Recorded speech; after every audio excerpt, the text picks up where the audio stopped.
Ahead of another big visit weekend, the vibes are good in state.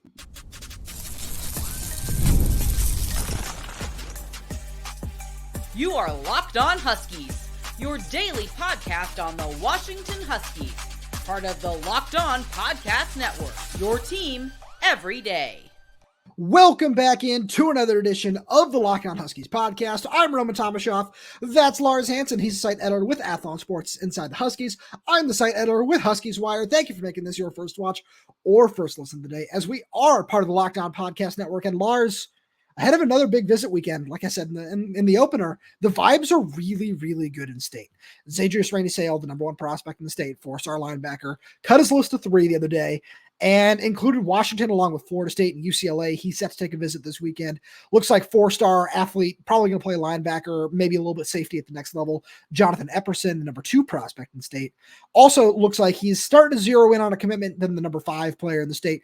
D'Aryhian Clemons, 3-star athlete, probably a cornerback, definitely could play a little bit of safety as well. Just a really nice mover at defensive back.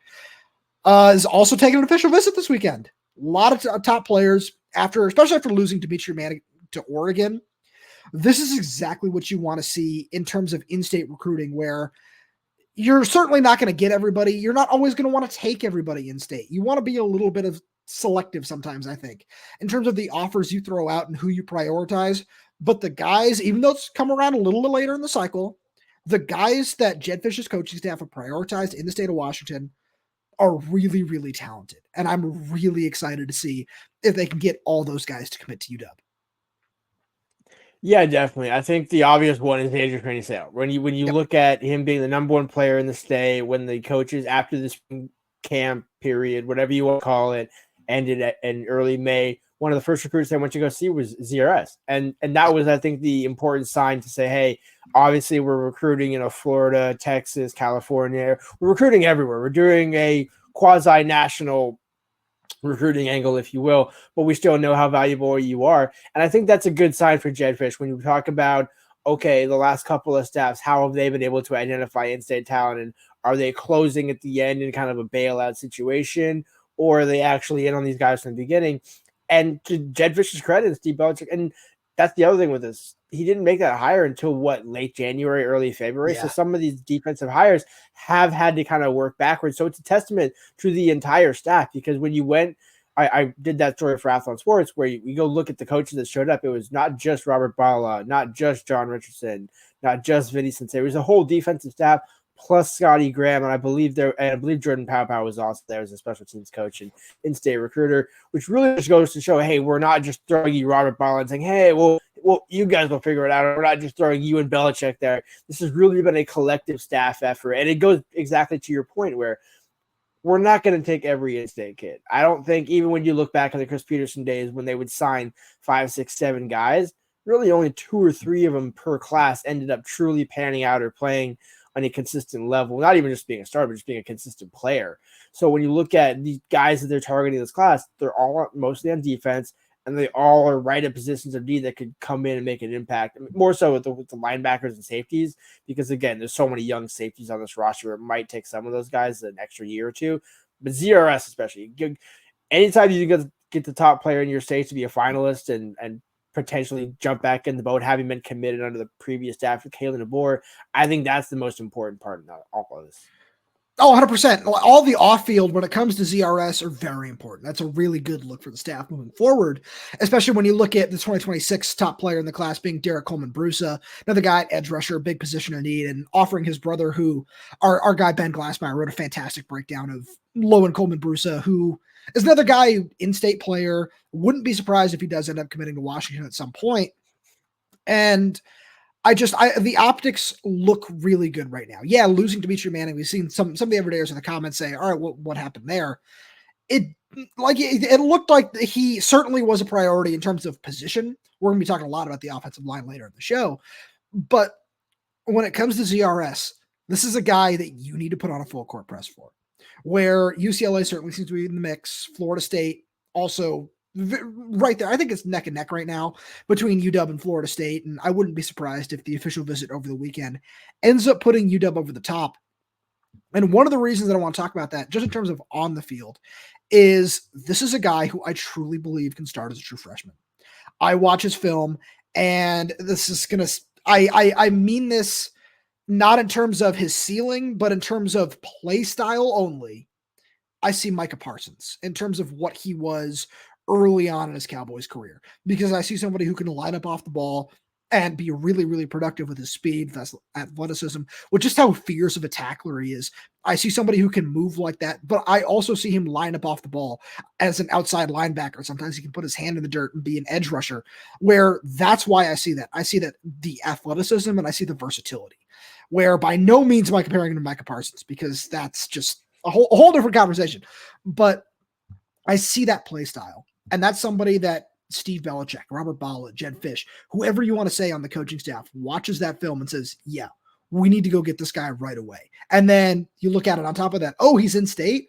Oh yeah, he's, a high rated guy. Awesome. All those things go together and are the perfect combination of why you need to reel that guy in. And I feel like you can say the same about Jonathan Epperson, where it's been an interesting round at linebacker. Christian Thatcher ends up going to Utah, somebody that we were pretty confident was going to end up coming to Washington, where it's interesting. And, there certainly seems to be some things behind the scenes to dig into there. But you look at just how Jonathan Epperson's recruiting has played out. And you look at Mark Hennecore, who isn't taking his official visit, another 4-star linebacker who seemed at one point to be a UW lean. And you look at somebody like Jonathan Epperson, where he's got the versatility to play a little bit of safety. And it's just another guy where you watch that film and you say, oh, okay, yeah, we really like what this guy can do. You put a little bit of weight on him. Maybe he can be another versatile piece in the defense. And, if you end up landing with, looks like honestly could be 4 or 5 guys from the state of Washington right now, with 3 of them being rated inside the top 5 from the state, I think that's a pretty good look for the staff in its first year. Definitely. It gets back to the thing Jedd Fisch has told us multiple times since he's been hired. You never turn down good talent. And I think once you start to look, and it's also a testament to how the staff does their recruiting evaluations, where no doubt you're still going to want to look elsewhere, look around the country and see how does Jonathan Epperson compare to a kid from California or from Texas or from Florida that you also are in play for. And then you look and you kind of compare, okay, which one do you want to invest more resources in? And it seems like the more the staff is kind of not circled back, but, returned back home after going to the East Coast, I think they're just as happy with Epperson. That's not necessarily a shade in saying, oh, we're taking Epperson over D'Aryhian Clemons or anything like that. But I think when you look at the talent and the projectability of both, obviously, would you want Clemons? Sure, no doubt. But 100%. When you look at a guy that you would certainly hold on to a little easier in your own backyard and put up that fence a little bit earlier, and then that goes into 2026 and down the line where you can say, hey, you know what, we do actually care about some of these in-state kids. This isn't just hey, we want to get you on campus for a camp or a visit, but we really aren't showing interest in you. And then the other thing too is there is no need for position specific here, where, yeah, does he play linebacker? Does he play safety? Who cares? Just get him on campus. Where same thing with ZRS, where is he an inside linebacker? Is he an outside linebacker? None of these guys will prevent, a Matai Tagovailoa or a bigger, if somebody else does want to end up being the cherry on top in the class later on, neither of these guys are going to say, okay, well, we got to choose between one or the other. You can take all 3 or 4 and figure out their positions down the line. Absolutely. And be in a much better position on defense because of it. Absolutely. And Lars, let's talk about the one position on defense that might not be in the best spot right now in the 25 class, and that's defensive tackle. Right after a message from our good friends over at eBay Motors. Passion, drive, and patience. The formula for winning championships is also what keeps your ride or die alive. eBay Motors has everything you need to maintain your vehicle and leveled up to peak performance, from superchargers, roof racks, exhaust kits, LED headlights, and more. Whether you're into speed, power, or style, eBay Motors has you covered. With over 122 million parts for your number one ride or die, you'll always find exactly what you're looking for. And with eBay Guaranteed Fit, your part is guaranteed to fit your ride every time or your money back. Because with eBay Motors, you're burning rubber, not cash. All the parts you need at the prices you want. It's easy to make your car the MVP and bring home huge wins. Keep your ride or die alive at ebaymotors.com. Eligible items only. Exclusions apply. eBay Guaranteed Fit is only available to U.S. customers. Lars, defensive tackles not in the best spot right now. We'll see what happens with Josiah Sharma, the top defensive tackle out west. Chace Sims, another one who has taken an official visit to Washington. It's going to be a very, very tough battle to pull him out of Texas, where LSU's in the mix, Texas A&M is in the mix. It's not going to be easy to get his commitment, is the best way to put it. And then you look at some of the other guys. Isaiah White, who they'd set up an official visit with, goes to Illinois. Josiah Hammond, who's somebody that I was pretty excited about. I really liked watching his film, especially for a guy who only played 1 year of high school football. Yeah, he's, lower rated 3-star, but again, factoring in, played 1 year of football, looked pretty good doing it. Obviously a very raw talent.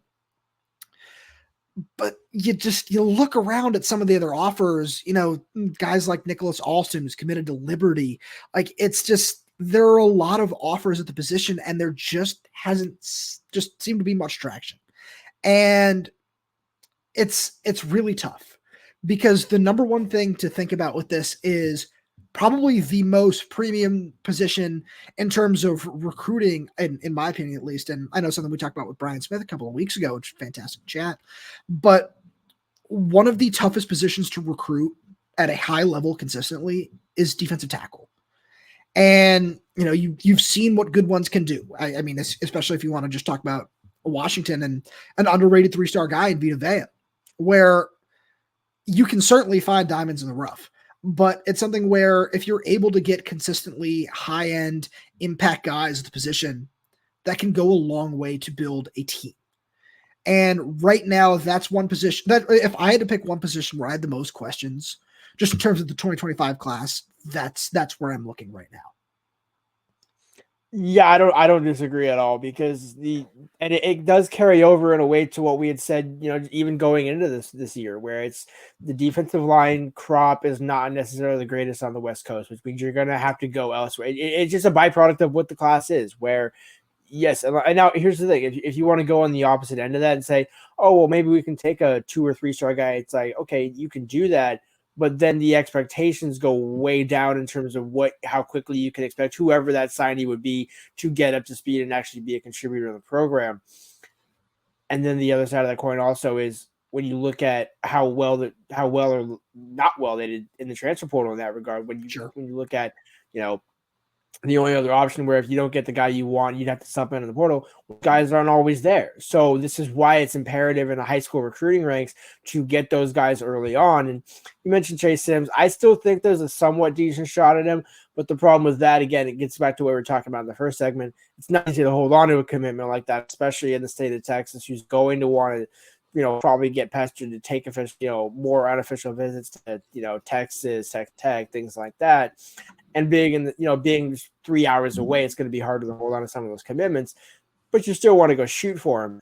But then, as you said, you get down in that list where they offered a kid from Oregon recently, and okay, I like him. I have some thoughts on him. You don't hate that per se, but then it's okay. So that might be one good one, but then it's okay. Are you only taking one in this class? Because you look at the roster, you don't hate the long-term projectability. You just don't have a lot of long-term answer in terms of proven experience there.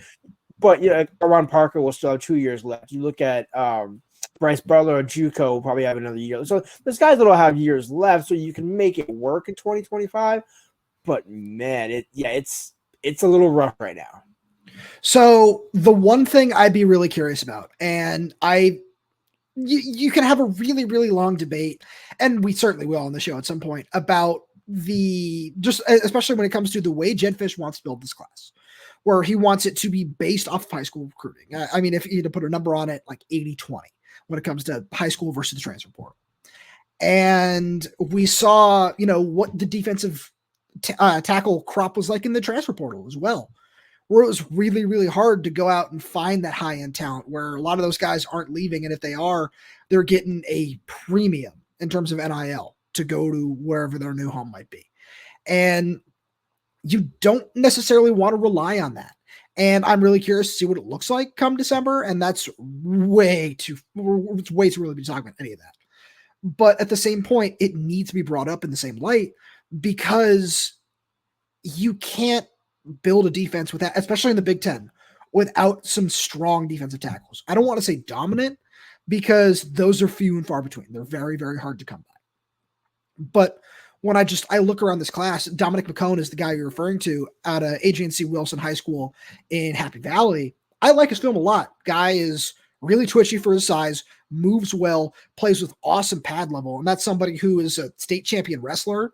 And that's something that is really coveted not only by college coaches, but by NFL coaches as well, where they love those former wrestlers. One guy who I like to point to in that sense is Tristan Wirfs, the Bucs left tackle, where he's done a fantastic job and is just one of those guys that, just translates really well from one sport to another. Omar Khan being an example for UW in the same sense.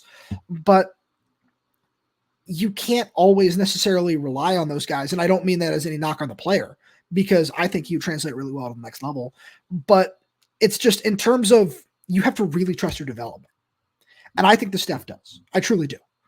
But this is just the toughest class possible in a long time, really. The more you look at it, just in terms of where the West Coast is in terms of talent along the defensive line, and just how much that position has been coveted just throughout the country, especially when you look at what Mason Graham did in the national championship game. It's colleges, just all these other teams, they know how important that position is and what a dominant player at that position can do. So they're all looking and they're all willing to go out there and pay a premium. And I'm not saying that Washington is super far behind in any regard, but it becomes so much tougher when, all of a sudden I mean, this is no knock on Josiah Sharma. He's rated in the 30s in terms of at the position in the class, and Alabama, Texas, they're pulling out all the stops to go out and get that guy. And I'm not saying that's to knock his talent. I'm just saying that's how much of a premium is being placed on the position right now. And in terms of the talent, in terms of whatever it is you want to talk about, it's just that important to go out and find those top tier guys. Yeah, you're not wrong. And this is where, because you made all valid points, and this is where the debate actually comes. How much do you trust the development of Jason Kaufusi in any regard when it comes to, because that's basically the question that you're asking, where whoever you're going to end up taking in the 2025 class at defensive tackle is going to be a needed guy that has to develop. And so yes, everybody has to develop. But the reason why I emphasize that is if Kaufusi's development and coaching is above where the recruit is, in terms of you're bringing in a guy who, okay, if you compare him with his coaching, okay, we might actually have something there, versus, okay, we're going to have to try and figure out a couple of things. And I think for me, the jury's still out on Kaufusi, but I think given what he did at Arizona, you're willing to make that bet and take that chance. I think that's where they're at in terms of he's by no means a bad developer when it comes to defensive line, because we haven't seen it at Washington, especially with this new defensive scheme with Steve Belichick being the defensive coordinator. We just have more questions. But I think Kaufusi's track record, and we even heard Devin Hyde talk about that, where once recruits start to get around him in an extended period of time, then I think the perception on him changes, where when you look at him initially, it's, oh, does he develop? Is this more like a Noke? Or, oh, no, this guy actually does take the time, puts in the time to develop, and we've seen that at Arizona.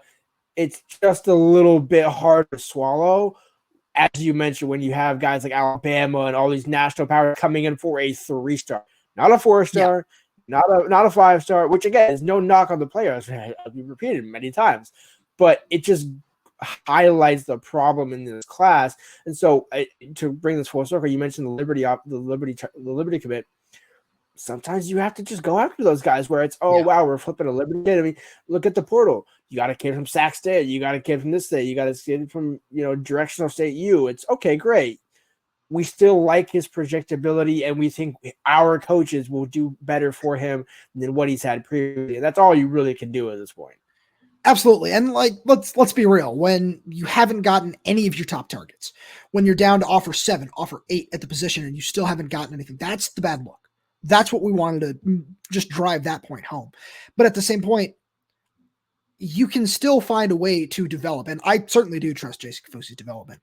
I think he did a really good job down there at Arizona. And I think with the extended resources and everything he can have up here at Washington, that he can continue that and level it up a little bit. But it's just that same thing. It's just, you have to see it. You have to see it before you can really just say even one way or the other. But the early returns just at the position haven't been great, just in terms of the recruiting trail. And I don't think that all falls on him. I don't think it all falls on even the staff as a whole. I think it just shows how tough it is to recruit, but then, you just look at the perception of that. It's, oh, you're Washington, you're just in the national championship, and you're losing guys that you offered to Illinois, to Kansas, to Liberty. That's where the perception comes in. And that's where it's not a great look. And that's what makes it really hard. And then, because then you take it back to the top targets of Chace Sims and Josiah Sharma. It's, how are you going to pull those guys in if Josiah Hammond's going to Kansas? Like that's what it comes down to, in my opinion. And again, you have to let the process play out, where there's certainly a long way to go until signing day, but the early returns are really questionable. And Lars, got a question for all the everydayers out there, and you as well. Which is more important in 2025, the offensive line or the defensive line?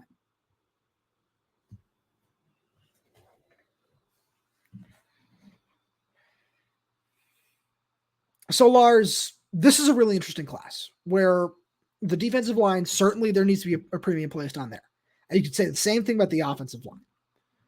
But I believe that as much as we just talked about the defensive line struggles, just whatever it is you want to call it, that the offensive line is 10 times more important in this class. Yeah, I mean, there's two sides of this coin, because rarely do you have an offensive lineman start as a freshman or even as a redshirt freshman. We saw Parker Brailsford do that. Pocky will probably play as a true freshman. We'll be surprised if he starts as a true, and it's no knock on Pocky, but just at the position. And defensive line in that regard can be similar, but I think there's maybe a more slightly higher potential that you can play earlier on.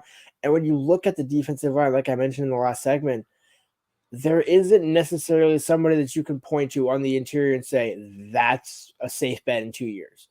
There could be, right? You mentioned Omar Khan, you mentioned Armand Parker could turn out to be a solid piece, right?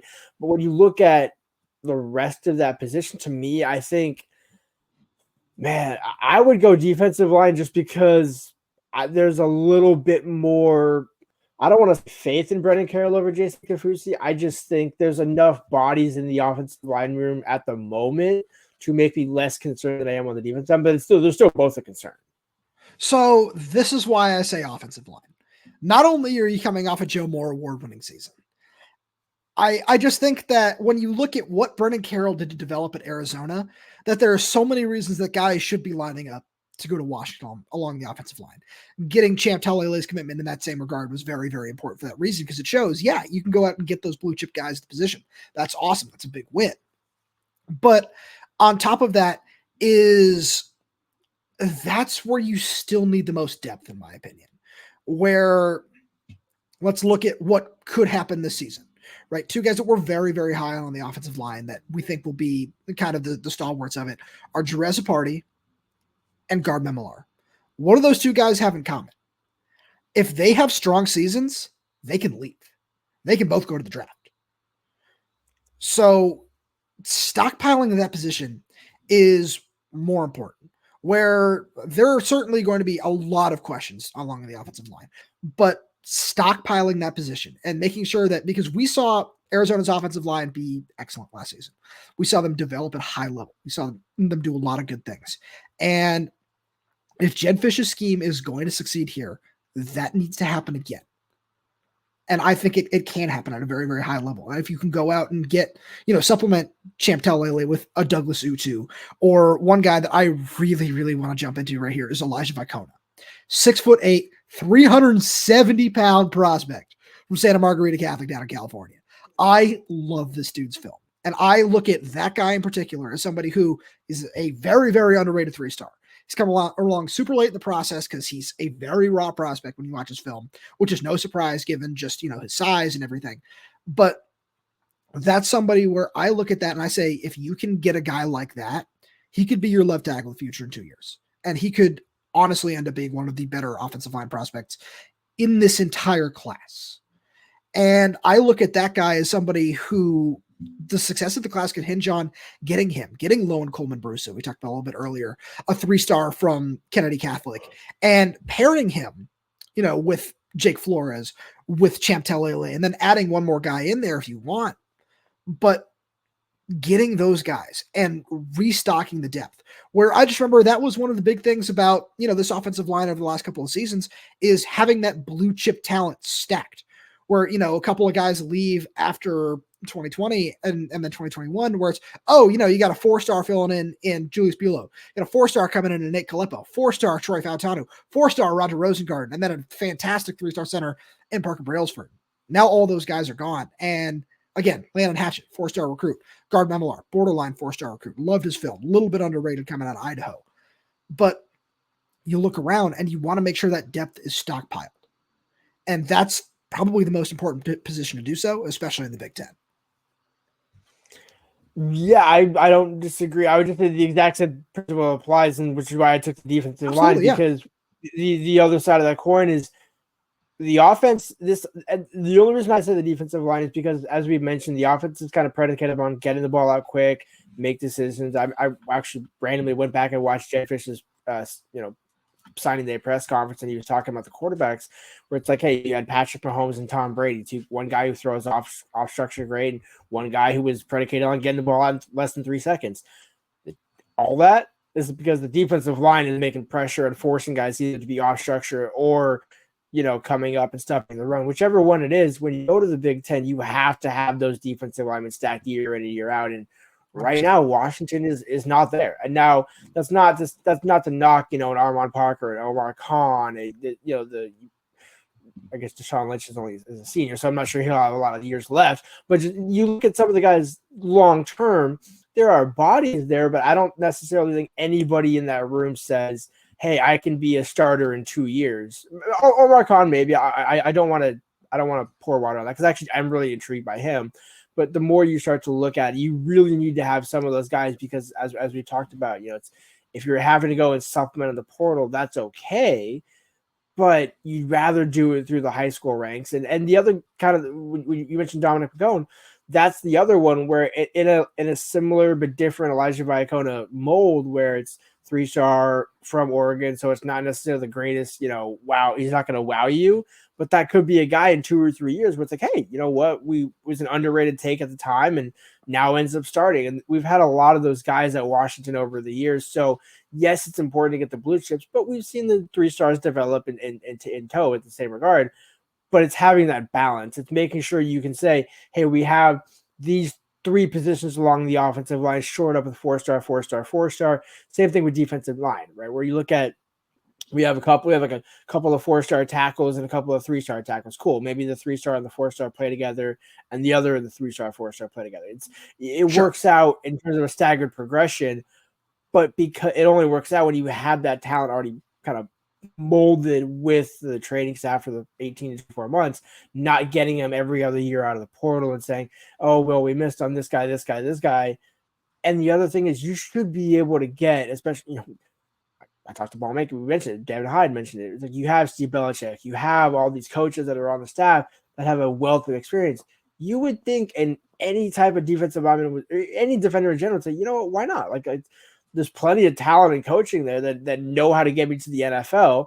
I think it's just a matter of Jedd Fisch just has to kind of, almost in that Kalen DeBoer way, get some of those early wins under his belt, where some of these guys that I think that is also, as we're getting towards the end, we're not done yet, but as we get towards the end, one thing to remember is some of these guys that did commit elsewhere don't necessarily preclude them from not circling back around. I mean, Sure. Paul Mackey's one where he scheduled an official visit last year to Washington, doesn't end up making it, commits to Duke, was all that, and look at what happened by September, ends up circling back around. And so there's a lot of these guys where I think if Jedd Fisch is able to go, 4-0, 5-0 to start, some of these national recruits that committed elsewhere, say Chace Sims commits to Texas Tech or whatever, says, hey, I want to stay home, and then he sees Washington actually starting out strong, and maybe Texas Tech starts out 2-2, then some of these recruits are going to start to circle back to Washington and say, hey, you know what? Let me take another look. Let me reconsider this option. So I think there is 2 sides of the coin. So it's not necessarily the end of the road, but some of these defensive linemen, I think, might need to see it a little bit more. As you mentioned, the offensive line, they've kind of been able to see it with Brendan Carroll at Arizona. So, and that's kind of where I think it all kind of comes to a head with this, where, and that's why I think the offensive line is more important, because there is that track record out there. And you can look at that and point to it and say, hey, look what we did for these guys down there. We can do the same thing for you up here at Washington. And on top of that, look at how hard it was to go get a tackle in the portal. you and I were both ready to jump on this show and talk about Marcus Bryant coming into Washington. That didn't happen. We were ready to talk about other offensive linemen.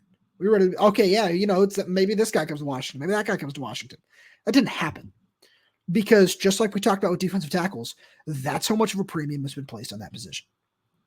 And it's going to be so much better and so much easier to develop a guy where a lot of offensive linemen, they understand they're not going to play for a year or two. So I feel like that's one position where they're not going to hit the portal nearly as often. Oh, it's because there are always going to be people saying, oh, well, if you don't play them right away, they're going to hit the transfer portal, especially along the offensive line. That's not always going to be the case, where there's so many times that those guys need time to develop. And if you have those guys waiting in the wings, like Troy Fautano and Roger Rosengarten are the prime examples of that, where we knew once they got on campus, these guys look like the future. Whatever position they end up playing, they look like the future. You could say that with Champ Talalele. You could say that with Jake Flores. You could say that with Elijah Vicona. Like you can say that with Justin Hilkema, with Paki Finau, with Michael Watkins. These guys all look like they can be those players. And you just need to continue stockpiling that depth because it's still not there. And I don't say that as a knock on the guys in the room. It's just we know what that depth looks like because we just saw them win the Joe Moore Award because they had that depth. And because, Mateo Mele goes down, Parker Brailsford moves up. You have those things happen.